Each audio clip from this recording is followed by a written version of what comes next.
O Chianti. Chianti, é isso, Marcelo? Bom dia aí, bom dia também aos nossos ouvintes do oeste do estado, sudoeste. Marcelo, é com você. Bom dia, Gilson, bom dia, ouvintes. Olha, Chianti, exatamente, assim que se pronuncia, que é um vinho que eu conheço muito bem, em primeiro lugar. Deve ter uns 10 anos que todo ano eu vou num evento na Toscana, em Florença, que é a prova dos novos Chianti que chegam ao mercado, tá? Chamado Anteprime Toscana. E a gente tem lá uma degustação onde eu provo num dia cerca de 300, 400 Chiantis e no dia seguinte cerca de 300, 400 Chiantis clássicos, que são duas regiões distintas, tá? Então eu conheço bem. Ao mesmo tempo o Chianti também é um vinho, é o vinho mais antigo, junto com o Tokaj na Hungria, com região demarcada. A região do Chianti foi demarcada em 1716, é isso mesmo, mais de 300 anos, viu? Eles comemoraram 300 anos em 2016, eu estava lá na festa, participei.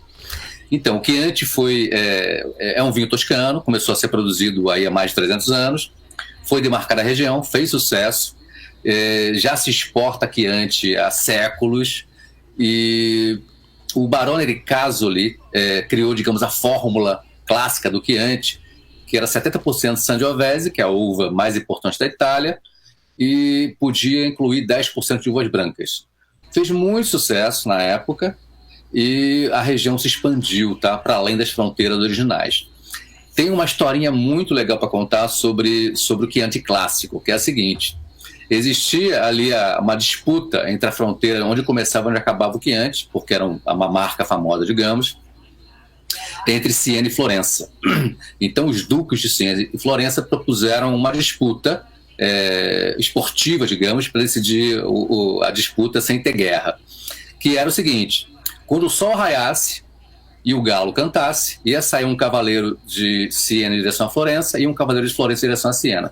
Onde eles se encontrassem seria a fronteira, tá? Então o cavaleiro mais veloz ganharia mais terras para sua região. Só que o cavaleiro de Siena colocou um galo lindo, branco, que cantou quando o sol nasceu. E Florença colocou um galo preto, faminto, que acordou antes da hora de fome e cantou mais cedo, e o cavaleiro saiu mais cedo, entendeu? Essa história é muito boa. Essa região demarcada ficou conhecida como Chianti Galoneiro. Galoneiro quer dizer galo preto. Tá? E existe até hoje uma distinção entre o Chianti dessa região original do Chianti, que é o galoneiro, vem com selinho de um galo preto, e o Chianti, que é a região em volta dessa região original, que chama-se só Chianti, entendeu? Então existe essa distinção. E outro ponto importante é que o primeiro Chianti é uma região enorme, tá? Produz muito vinho, é irregular, tem os bons e os maus, e é uma classificação. Você tem um Chianti normal, digamos, que sai ao mercado um ano depois da produção. Você tem um Chianti reserva, que é superior, ele tem pelo menos 24 meses de amadurecimento, uma parte desse tempo em madeira. E esse é o Chianti que a gente vai degustar no nosso Talk Wine, tá? O Talk Wine, próximo Talk Wine é sobre Itália, e vamos ter dois vinhos. Um que é o Ripasso, que foi o tema do programa de ontem, e o outro que é o Chianti, que é o tema do programa de hoje, tá? Vamos provar um Chianti Terre Natuzzi Riserva. Riserva é essa categoria mais alta, tá? Do Chianti. Recentemente lançaram uma outra categoria que é o Gran Selezione, que são 30 meses, tá? Que aí já está bem acima e já bate com os grandes vinhos italianos como o Brunello de Montalcino, por exemplo, tá? Agora, um outro ponto legal que é para até gerar um outro programa. O Chianti, na época do Barão Ricasoli, aí voltamos a alguns séculos, permitia 10% de uvas brancas, o que tornava o vinho um vinho leve, aquele vinho de tratoria, em garrafa com palha, que era pendurado no teto da tratoria, etc. E a qualidade caiu muito. Foi muita produção, muita gente imitando, produzindo Chianti também. E nos anos 60 e 70 começou a surgir vinhos da região do Chianti, mas que não queriam usar essa uva branca, queriam usar uvas internacionais como Cabernet Sauvignon para dar mais corpo no vinho. Esses vinhos não podiam colocar DOC, que é a legislação de origem controlada no rótulo, nem chamar de Chianti, e foram chamados popularmente de super toscanos, tá? Isso pode ser tema de um outro programa. O que aconteceu? Ao longo de algumas décadas a lei mudou. Hoje você não pode usar mais uvas brancas e você pode usar qualquer uva do mundo inteiro, desde que você use a base de Sangiovese, que é a uva principal da região. 80% tem que ser Sangiovese, outros 20% você bota o que você quiser. Tá? Agora, inclusive mais Sangiovese. Mas você falou lá sobre demarcar território, né? Tipo, você demarca onde a uva é produzida. Significa que ela tem uma exclusividade daquele território, aquele champanhe que nós falamos lá, da Champagne, do território de Champagne na França. Exatamente. Vinho é origem.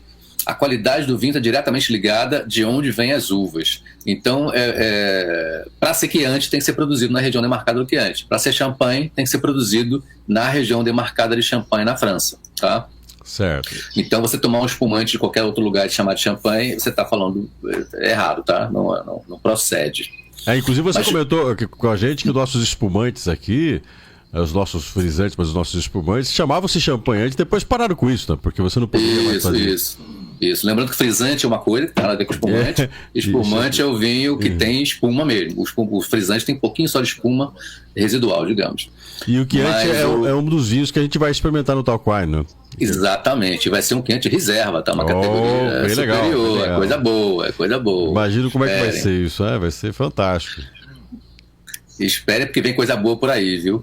Mas o interessante é que as leis mudaram para se adaptar aos tempos modernos, né? E o Chianti hoje pode sim ser um vinho de guarda, um vinho encorpado. Esse Chianti que a gente vai provar é 85% de Sangiovese, que é uma uva que pode sim já dar muito corpo, e tem 15% de Cabernet Sauvignon, que é a uva de Bordeaux, que dá mais estrutura também e longevidade aos vinhos, viu?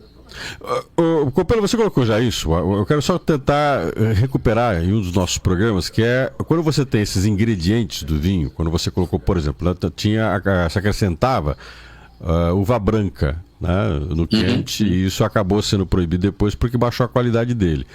E existe todo um processo de formação, de produção, fermentação do vinho. Quer dizer, inclusive ontem, quando você estava comentando sobre as uvas que ficam muito tempo secando, tudo isso é um registro, é uma espécie de receita registrada que tem direito autoral. Você não pode reproduzir isso em hipótese alguma. Olha, direito autoral não muito, mas você tem que seguir uma regra. Por exemplo, a gente falou de ripasso ontem, e na região, na Itália, há uma lei do vinho que fala, para você poder botar no rótulo ripasso, tem que ser feito por esse processo.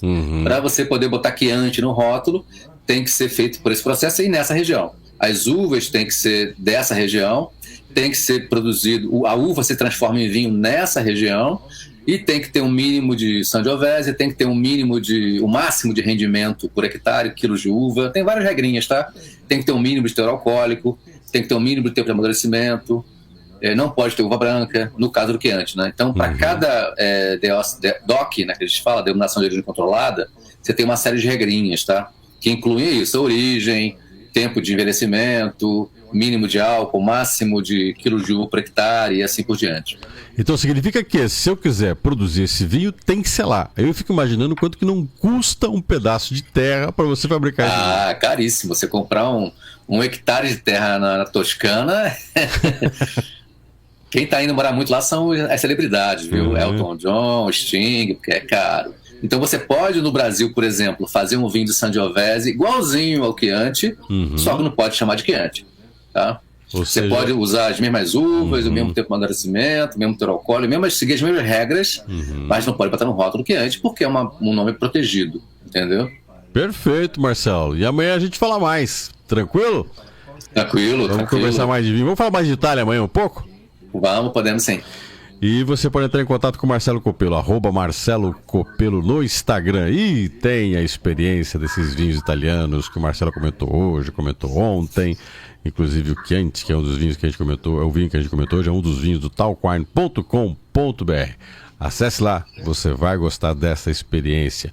E me despeço também dos meus amigos Roberto Benjamin, da CBN Cascavel, Ricardo Silveira, da CBN Vale do Iguaçu. Um grande abraço a vocês e a gente se fala amanhã.